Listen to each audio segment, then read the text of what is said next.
ನಮಸ್ಕಾರ, first tube ನ ಮತ್ತೊಂದು ವಿಡಿಯೋಗೆ ಸ್ವಾಗತ.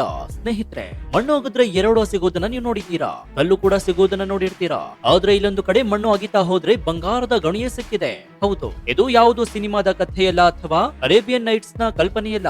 ಇದು ನಮ್ಮದೇ ರಾಜ್ಯದ ಗದಗ ಜಿಲ್ಲೆಯ ಐತಿಹಾಸಿಕ ಲಕ್ಕುಂಡಿ ಗ್ರಾಮದಲ್ಲಿ ನಡೆದಿರುವಂತಹ ಹೈ ಡ್ರಾಮಾ. ಒಂದು ಚಿನ್ನದ ಮಡಿಕೆ, ಅದರೊಳಗೆ ಕೋಟ್ಯಾಂತರ ರೂಪಾಯಿ ಮೌಲ್ಯದ ಆಭರಣಗಳು. ಅದನ್ನ ಕಂಡ 8 ವರ್ಷದ ಬಾಲಕ. ಆಮೇಲೆ ಶುರುವಾಯಿತು ನೋಡಿ ಅಸಲಿ ಆಟ.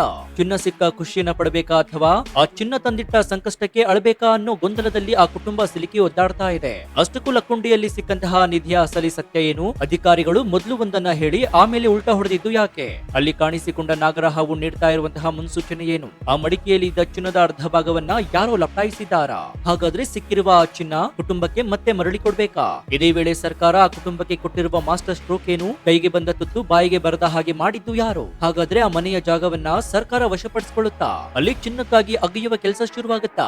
ಈ ಎಲ್ಲಾ ಮಾಹಿತಿಯನ್ನ ಇವತ್ತಿನ ಈ ವಿಡಿಯೋದಲ್ಲಿ ನೋಡೋಣ. ಆದ್ರೆ ಅದಕ್ಕೂ ಮುನ್ನ ನಿಮ್ಗೇನನ್ಸುತ್ತೆ? ಈಗ ಲಕ್ಕುಂಡಿಯಲ್ಲಿ ಸಿಕ್ಕಿರುವಂತಹ ಚಿನ್ನವನ್ನ ಸರ್ಕಾರ ಪಡ್ಕೊಳ್ಬೇಕಾ ಅಥವಾ ಅದರಲ್ಲಿ ಅರ್ಧ ಭಾಗವನ್ನ ಆ ಕುಟುಂಬಕ್ಕೆ ಕೊಡ್ಬೇಕಾ? ನಿಮ್ಗೇನನ್ಸುತ್ತೆ ಅಂತ ಕಮೆಂಟ್ ಮಾಡಿ ಹಾಗೂ ವಿಡಿಯೋಗೆ ಲೈಕ್ ಕೊಡಿ.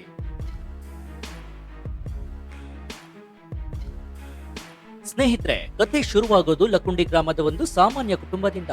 ತಾಯಿ ಮತ್ತು ಮಗ ಇರೋ ಸಣ್ಣ ಸಂಸಾರ ಹಳೆ ಕಾಲದ ಮನೆಯೊಂದನ್ನ ಕೆಡವಿ ಸಾಲ ಸೋಲ ಮಾಡಿ ಒಂದು ಹೊಸ ಮನೆ ಕಟ್ಟಬೇಕು ಅಂತ ಪ್ಲಾನ್ ಮಾಡ್ತಾರೆ. ಪಾಯ ಆಗಿಯೋ ಕೆಲಸ ಕೂಡ ಶುರುವಾಯಿತು. ಮನೆ ಕಟ್ಟುವ ಜಾಗದಲ್ಲಿ ಮಣ್ಣು ತೆಗೆದಾಗ ಅಲ್ಲಿ ಆಟ ಆಡ್ತಾ ಇದ್ದಂತಹ ಪ್ರಜ್ವಲ್ ಅನ್ನುವಂತಹ 8 ವರ್ಷದ ಹುಡುಗನಿಗೆ ಏನೋ ಹೊಳೆಯುವ ವಸ್ತು ಕಾಣುತ್ತೆ. ಮಣ್ಣಿನಿಂದ ಮುಚ್ಚಿ ಹೋದ್ರೂ ಕೂಡ ಅದರ ಹೊಳಪು ಮಾತ್ರ ಮಾಸಿರ್ಲಿಲ್ಲ. ಕುತೂಹಲದಿಂದ ಆ ಮಡಿಕೆಯನ್ನು ತೆಗೆದು ನೋಡಿದ್ರೆ ಒಳಗೆ ಥಳಥಳ ಹೊಳೆಯುವ ಬಂಗಾರದ ಆಭರಣಗಳಿದ್ವು. ಕ್ಷಣಾರ್ಧದಲ್ಲಿ ಈ ಸುದ್ದಿ ಲಕ್ಕುಂಡಿ ಗ್ರಾಮವನ್ನೇ ಬೆಚ್ಚಿ ಬೀಳಿಸಿತು. ಊರಿಗೆ ಊರೇ ಆ ಜಾಗಕ್ಕೆ ಹರಿದು ಬರುತ್ತೆ. ವಿಚಾರ ತಿಳಿದು ಪೊಲೀಸರು ಬರ್ತಾರೆ, ತಹಶೀಲ್ದಾರ್ ಬರ್ತಾರೆ, ಮಂತ್ರಿಗಳು ಕೂಡ ಬರ್ತಾರೆ, ಡಿಸಿ ಕೂಡ ಬರ್ತಾರೆ. ಆದ್ರೆ ಅಸಲಿ ಟ್ವಿಸ್ಟ್ ಶುರುವಾಗಿದ್ದೇ ಇಲ್ಲಿ. ಇವತ್ತು ಲಕ್ಕುಂಡಿಯಲ್ಲಿ ಚಿನ್ನ ಸಿಕ್ಕ ತಕ್ಷಣ ಎಲ್ಲರೂ ಆಶ್ಚರ್ಯ ಪಡ್ತಾ ಇದ್ದಾರೆ. ಏನು ಪ್ರಜ್ವಲ್ಗೆ ಸಿಕ್ಕ ಮಡಿಕೆಯಲ್ಲಿ ಏನಿತ್ತು? ಬರೀ ಚಿನ್ನದ ಬಿಸ್ಕೆಟ್ ಅಂತ ಅನ್ಕೊಳ್ಬೇಡಿ. ಅದು ಅಂದಿನ ಕಾಲದ ಕುಶಲಕರ್ಮಿಗಳು ಕೆತ್ತಿದಂತಹ ಅದ್ಭುತ ಕಲಾಕೃತಿಗಳು. ಅಧಿಕಾರಿಗಳ ಲೆಕ್ಕಾಚಾರದ ಪ್ರಕಾರ ಒಟ್ಟು 470 ಗ್ರಾಂ ಚಿನ್ನ ಆ ಮಡಿಕೆಯಲ್ಲಿತ್ತು ಅಂತ ಹೇಳ್ತಾರೆ. ಅದ್ರಲ್ಲಿ ಏನೇನಿತ್ತು ಅಂತ ನೋಡುವುದಾದ್ರೆ ಕೈ ಕಡಗಗಳು 33 ಗ್ರಾಂ ಮತ್ತು 12 ಗ್ರಾಂ ತೂಕದ ಬಳೆಗಳ ತುಂಡುಗಳು, ಕುತ್ತಿಗೆಗೆ ಹಾಕುವಂತಹ ಭಾರಿ ತೂಕದ ಕಂಠಿಹಾರಗಳು. ಒಂದೇ ಹಾರದ ತುಂಡು ಬರೋಬ್ಬರಿ 137 ಗ್ರಾಂ ಇದೆ ಅಂದ್ರೆ ಅದು ಎಷ್ಟು ದಪ್ಪ ಇರಬಹುದು ಅಂತ ನೀವೇ ಒಮ್ಮೆ ಊಹಿಸಿ ನೋಡಿ. ಇನ್ನು ಒಂಟಿ ಮತ್ತು ಉಂಗುರ, ಕಿವಿಗೆ ಹಾಕುವ ಆಭರಣಗಳು ಮತ್ತು ಬೆರಳುಂಗುರಗಳು, ತುಂಡುಗಳು, ಬಂಗಾರದ ದೊಡ್ಡ ದೊಡ್ಡ ಮಣಿಗಳು. ಇದರ ಒಟ್ಟು ತೂಕ 470 ಗ್ರಾಂ. ಇವತ್ತಿನ ಮಾರ್ಕೆಟ್ ರೇಟ್ ಪ್ರಕಾರ ಲೆಕ್ಕ ಹಾಕಿದ್ರು ಕೂಡ ಇದರ ಬೆಲೆ ಸರಿಸುಮಾರು 66 ರಿಂದ 70 ಲಕ್ಷ ರೂಪಾಯಿ ಆಗುತ್ತೆ. ಆದ್ರೆ ಇಲ್ಲಿರೋದು ಬರೀ ಚಿನ್ನದ ಬೆಲೆಯಲ್ಲ, ಆಂಟಿಕ್ ವ್ಯಾಲ್ಯೂ ಅಂದ್ರೆ ಪುರಾತನ ವಸ್ತುಗಳಿಗೆ ಅಂತಾರಾಷ್ಟ್ರೀಯ ಮಾರುಕಟ್ಟೆಯಲ್ಲಿ ಸಿಕ್ಕಾಪಟ್ಟೆ ಡಿಮ್ಯಾಂಡ್ ಇರುತ್ತೆ. ಈ ಐತಿಹಾಸಿಕ ಮಹತ್ವವನ್ನ ಸೇರಿಸಿದ್ರೆ ಆ ಸಣ್ಣ ಮಡಿಕೆಯಲ್ಲಿರೋ ಚಿನ್ನದ ಬೆಲೆ ಬರೋಬ್ಬರಿ 1 ಕೋಟಿ ರೂಪಾಯಿ ದಾಟಬಹುದು ಅನ್ನೋದು ತಜ್ಞರ ಲೆಕ್ಕಾಚಾರವಾಗಿದೆ. ಇನ್ನು ಈ ಚಿನ್ನ ಸಿಕ್ಕಿದ್ದು ಖುಷಿಯ ವಿಚಾರ, ಆದ್ರೆ ಆ ನಂತರ ನಡೆದಂತಹ ಬೆಳವಣಿಗೆಗಳು ಮಾತ್ರ ನಾನಾ ಅನುಮಾನಗಳಿಗೆ ಎಡೆ ಮಾಡಿ ಕೊಡ್ತಾ ಇದೆ. ಇಲ್ಲಿ ಪ್ರಮುಖವಾಗಿ ಕೇಳಿ ಬರ್ತಾ ಇರೋ ಹೆಸರು ಪುರಾತತ್ವ ಇಲಾಖೆಯ ಅಧಿಕಾರಿ ರಮೇಶ್ ಮೂಲಿಮನೆ ಅವರದ್ದು.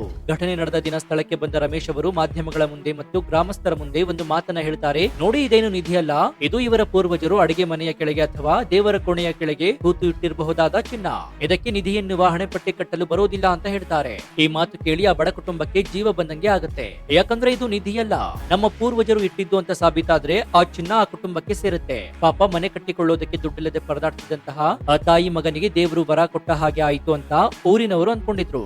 ಆದ್ರೆ ಕಟ್ ಮಾಡಿದ್ರೆ ಮರುದಿನವೇ ಸೀನ್ ರಿವರ್ಸ್ ಆಯ್ತು. ಅದೇ ಅಧಿಕಾರಿ ರಮೇಶ್ ಅವರು ತಮ್ಮ ಹೇಳಿಕೆಯನ್ನು ಬದಲಾಯಿಸ್ತಾರೆ. ಅಯ್ಯೋ, ನಾನು ಅವತ್ತು ಒತ್ತಡದಲ್ಲಿದ್ದೆ, ಟೆನ್ಷನ್ ನಲ್ಲಿದ್ದೆ, ಏನೋ ಹೇಳ್ಬಿಟ್ಟೆ. ಅಸಲಿಗೆ ಅದು ಪೂರ್ವಜರ ಆಸ್ತಿಯಲ್ಲ, ಅದು ನಿಧಿನೇ. ಅದು ಸರ್ಕಾರಕ್ಕೆ ಸೇರ್ಬೇಕು ಅಂತ ಉಲ್ಟಾ ಹೊಡಿತಾರೆ. ಇಲ್ಲಿಂದಲೇ ನೋಡಿ ಪ್ರಶ್ನೆಗಳು ಹುಟ್ಟೋದು. ಒಬ್ಬ ಜವಾಬ್ದಾರಿಯುತ ಅಧಿಕಾರಿ ಅಂತಹ ಮಹತ್ವದ ಜಾಗದಲ್ಲಿ ನಿಂತು ಪರಿಶೀಲನೆ ಮಾಡದೆ ಇದು ನಿಧಿಯಲ್ಲ ಅಂತ ಹೇಳಿಕೆ ಕೊಟ್ಟಿದ್ಯಾಕೆ? ಆಮೇಲೆ ದಿಢೀರಂತ ಇದು ನಿಧಿ ಅಂತ ಬದಲಿಸಿದ್ದು ಯಾರ ಒತ್ತಡಕ್ಕೆ? ಮೇಲಾಧಿಕಾರಿಗಳ ಭಯಾನ ಅಥವಾ ಇದರ ಹಿಂದೆ ಬೇರೆ ಏನಾದ್ರೂ ಲೆಕ್ಕಾಚಾರ ಇದೆಯಾ? ಇಂತಹದೊಂದು ಅನುಮಾನ ಈಗ ಗ್ರಾಮಸ್ಥರಲ್ಲಿ ಮೂಡಿದೆ. ಈಗ ಪುರಾತತ್ವ ಇಲಾಖೆಯ ನಿರ್ದೇಶಕರು ಮತ್ತು ಜಿಲ್ಲಾಧಿಕಾರಿಗಳು ಕೂಡ ಇದು ನಿಧಿಯೇ ಅಂತ ಫಿಕ್ಸ್ ಆಗಿದ್ದಾರೆ. ಇನ್ನು ಕಥೆ ಇಲ್ಲಿಗೆ ಮುಗಿಯೋದಿಲ್ಲ. ಈ ಪ್ರಕರಣದಲ್ಲಿ ಈಗ ಚಿನ್ನ ಕಳ್ಳತನದ ಆರೋಪ ಕೂಡ ಕೇಳಿ ಬರ್ತಾ ಇದೆ. ಚಿನ್ನ ಸಿಕ್ಕಾಗ ಮೊದಲು ಅದನ್ನ ನೋಡಿದ್ದು ಆ ಬಾಲಕ ಪ್ರಜ್ವಲ್. ವಿಷಯ ತಿಳಿದು ಅಲ್ಲಿಗೆ ಬಂದಿದ್ದು ಒಬ್ಬ ಗ್ರಾಮ ಪಂಚಾಯಿತಿ ಸದಸ್ಯ.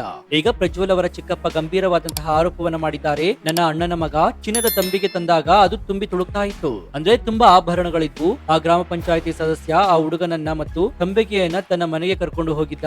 ಆಮೇಲೆ ಅಧಿಕಾರಿಗಳ ಮುಂದೆ ಇಟ್ಟಾಗ ಮಡಿಕೆಯಲ್ಲಿ ಅರ್ಧ ಚಿನ್ನ ಖಾಲಿಯಾಗಿತ್ತು ಅಂತ ಹೇಳಿದ್ದಾರೆ. ಹಾಗಾದ್ರೆ ಅಳಿದುಳಿದ ಚಿನ್ನ ಎಲ್ಲೋಯ್ತು? ಆ ಗ್ರಾಮ ಪಂಚಾಯಿತಿ ಸದಸ್ಯನ ಪಾತ್ರ ಏನು? ಅಮಾಯಕ ಹುಡುಗನನ್ನ ಹೆದರಿಸಿ ಚಿನ್ನವನ್ನ ಎಗರಿಸಲಾಯಿತಾ? ಈ ಆಯಾಮದಲ್ಲಿ ಪೊಲೀಸರು ತನಿಖೆಯನ್ನು ನಡೆಸಬೇಕಾಗಿದೆ. 470 ಗ್ರಾಂ ಅನ್ನೋದು ಕೇವಲ ಉಳಿದಿರೋ ಚಿನ್ನನ ಭಾಗದೇ ಸಿಕ್ಕಿದ್ದು 1 ಕೆಜಿಗೂ ಹೆಚ್ಚಿತ್ತ? ಇಂತಹದೊಂದು ಅನುಮಾನ ಕೂಡ ಬಲವಾಗ್ತಾ ಇದೆ. ಇನ್ನು ಈಗ ಎಮೋಷನಲ್ ಡ್ರಾಮಾದಿಂದ ಇಲೀಗಲ್ ಮ್ಯಾಟರ್ಗೆ ಬರೋದಾದ್ರೆ ಭಾರತದಲ್ಲಿ ನಿಧಿ ಕಾಯ್ದೆ ಅಂತ ಹೊಂದಿದೆ. ಇದರ ಪ್ರಕಾರ ಭೂಮಿಯ ಅಡಿಯಲ್ಲಿ ಏನೇ ಸಿಕ್ಕರೂ ಕೂಡ ಅದು ಮಣ್ಣಾಗಲಿ ಕಲ್ಲಾಗಲಿ ಚಿನ್ನವಾಗಲಿ ಅದು ಸರ್ಕಾರದ ಆಸ್ತಿ. ನಿಯಮ ಏನ್ ಹೇಳುತ್ತೆ ಅಂತಂದ್ರೆ ಸಿಕ್ಕ ವಸ್ತು 100 ವರ್ಷಗಳಿಗಿಂತ ಹಳೆಯದಾಗಿದ್ರೆ ಅದು ನೇರವಾಗಿ ಸರ್ಕಾರಕ್ಕೆ ಸೇರುತ್ತೆ. ಅದನ್ನ ಮ್ಯೂಸಿಯಂ ನಲ್ಲಿ ಇಡಲಾಗುತ್ತೆ. ಅದನ್ನ ಹುಡುಕಿ ಕೊಟ್ಟವರಿಗೆ ಅಂದ್ರೆ ಯಾರು ಪ್ರಾಮಾಣಿಕವಾಗಿ ಸರ್ಕಾರಕ್ಕೆ ಒಪ್ಪಿಸ್ತಾರೋ ಅವರಿಗೆ ಆ ವಸ್ತುವಿನ ಮೌಲ್ಯದ 5ನೇ 1 ಭಾಗವನ್ನ ಬಹುಮಾನವಾಗಿ ಕೊಡಬಹುದು. ಅಂದ್ರೆ 5 ಪಾಲು ಮಾಡಿ 1 ಪಾಲು ಕೊಡ್ತಾರೆ. ಒಂದ್ ವೇಳೆ ಅದು 100 ವರ್ಷದ ಒಳಗಿನದ್ದು ಅಂದ್ರೆ ಅವರ ತಾತ ಮುತ್ತಾತ ಇಟ್ಟಿದ್ದು ಅಂತ ಸಾಬೀತಾದ್ರೆ ಮಾತ್ರ ಆ ಕುಟುಂಬಕ್ಕೆ ಸಿಗುತ್ತೆ. ಈಗ ಅಧಿಕಾರಿಗಳು ಇದು ವಿಜಯನಗರ ಕಾಲದ್ದು ಅಥವಾ ಹೊಯ್ಸಳ ಕಾಲದ್ದು ಅಂತ ಹೇಳ್ತಾ ಇರೋದ್ರಿಂದ ಇದು 100 ವರ್ಷಕ್ಕಿಂತ ಹಳೆಯದು ಅನ್ನೋದು ಕನ್ಫರ್ಮ್. ಹಾಗಾಗಿ ಪೂರ್ತಿ ಚಿನ್ನ ಆ ಬಡ ಕುಟುಂಬಕ್ಕೆ ಸಿಗೋದು ಡೌಟ್. ಇಲ್ಲಿ ಆ ಕುಟುಂಬದ ಪರಿಸ್ಥಿತಿಯನ್ನು ನೋಡಿ ಇದ್ದ ಹಳೆ ಮನೆಯನ್ನು ಕೂಡ ಕೆಡವಿದ್ದಾರೆ. ಹೊಸ ಮನೆ ಕಟ್ಟೋದಕ್ಕೆ ಪಾಯ ತೆಗೆದಿದ್ದಾರೆ. ಅಲ್ಲಿ ನಿಧಿ ಸಿಕ್ಕಿದೆ. ಈಗ ಇಲ್ಲಿ ನಿಧಿ ಸಿಕ್ಕಿದೆ, ಇನ್ನಷ್ಟು ಚಿನ್ನ ಇರಬಹುದು ಅನ್ನೋ ಕಾರಣಕ್ಕೆ ಸರ್ಕಾರ ಆ ಜಾಗವನ್ನೇ ವಶಪಡಿಸಿಕೊಳ್ತಾ ಇದೆ. ಅಲ್ಲಿ ಉತ್ಖನನ ಮಾಡ್ತೀವಿ ಅಂತ ಹೇಳ್ತಾ ಇದ್ದಾರೆ. ಈಗ ಆ ಕುಟುಂಬದವರು ಬೀದಿಗೆ ಬಿದ್ದಿದ್ದಾರೆ. ಸ್ವಾಮಿ, ನಮಗೆ ಆ ಚಿನ್ನಾನು ಬೇಡ, ನಿಧಿನೂ ಬೇಡ, ನಮಗೆ ಇರೋದಕ್ಕೆ ಸೂರು ಕಲ್ಪಿಸಿಕೊಡಿ, ನಮ್ಮ ಜಾಗ ನಮಗೆ ಬಿಟ್ಕೊಡಿ ಅಂತ ಕಣ್ಣೀರನ್ನ ಹಾಕ್ತಾ ಇದ್ದಾರೆ. ಜಿಲ್ಲಾಧಿಕಾರಿಗಳು ಪರ್ಯಾಯ ಜಾಗ ಕೊಡ್ತೀವಿ ಅಂತ ಬಾಯಿ ಮಾತಿನಲ್ಲಿ ಹೇಳ್ತಾ ಇದ್ದಾರೆ ವಿನಃ ಲಿಖಿತವಾಗಿ ಎಲ್ಲೂ ಕೂಡ ಆದೇಶವನ್ನ ಆಗ್ತಾ ಇಲ್ಲ. ಇದು ಆ ಬಡ ಕುಟುಂಬದ ನಿಧಿಯನ್ನ ಎಡಿಸಿದೆ. ಇನ್ನು ವಿಜ್ಞಾನ ಕಾನೂನು ಒಂದು ಕಡೆಯಾದ್ರೆ ಲಕ್ಕುಂಡಿಯ ಜನರ ನಂಬಿಕೆ ಇನ್ನೊಂದು ಕಡೆ. ಈ ಚಿನ್ನ ಸಿಕ್ಕ ಜಾಗದಲ್ಲಿ ಈಗ ಪದೇ ಪದೇ ನಾಗರಹಾವು ಕಾಣಿಸಿಕೊಳ್ತಾ ಇದೆಯಂತೆ. ನಮ್ಮ ಹಿರಿಯರು ಹೇಳ್ತಾರೆ ನಿಧಿ ಕಾಯೋದಕ್ಕೆ ನಾಗಪ್ಪ ಇರ್ತಾನೆ ಅಂತ. ಗ್ರಾಮದ ಹಿರಿಯರ ಪ್ರಕಾರ ಆ ಚಿನ್ನ ದೈವದ ಆಸ್ತಿ ಅಥವಾ ದೇವಸ್ಥಾನದ ಆಸ್ತಿ. ಅದನ್ನ ಯಾರು ಮುಟ್ಬಾರ್ದು. ಅದನ್ನ ಮನೆಗೆ ತೆಗೆದುಕೊಂಡು ಹೋದ್ರೆ ಆ ವಂಶಕ್ಕೆ ಒಳ್ಳೇದಾಗೋದಿಲ್ಲ. ಅದಕ್ಕೆ ಸರ್ಪ ಕಾವಲಿದೆ. ಹೀಗಾಗಿ ಆ ಕುಟುಂಬದವರು ಈ ಚಿನ್ನದ ಆಸ್ತಿಯನ್ನ ಬಿಟ್ಟು ಬಿಡೋದೇ ಒಳ್ಳೆಯದು. ಸರ್ಕಾರ ಅವರಿಗೆ ಬೇರೆ ಕಡೆ ಜಾಗ ಕೊಟ್ಟು ಆ ಜಾಗವನ್ನ ದೇವಸ್ಥಾನಕ್ಕಾಗಿ ಅಥವಾ ಸ್ಮಾರಕವನ್ನಾಗಿ ಮಾಡಲಿ ಅಂತ ಹೇಳ್ತಾ ಇದ್ದಾರೆ. ನಿಜವಾಗ್ಲೂ ಅಲ್ಲಿ ಸರ್ಪದೋಷ ಇದೆಯಾ ಅಥವಾ ಜನರ ಭಯ ಭಕ್ತಿಯನ್ನ ಹೆಚ್ಚಿಸುವುದಕ್ಕೆ ಈ ಕಥೆಯನ್ನು ಹುಟ್ಟಿಸಲಾಗ್ತಾ ಇದೆಯಾ ಗೊತ್ತಿಲ್ಲ.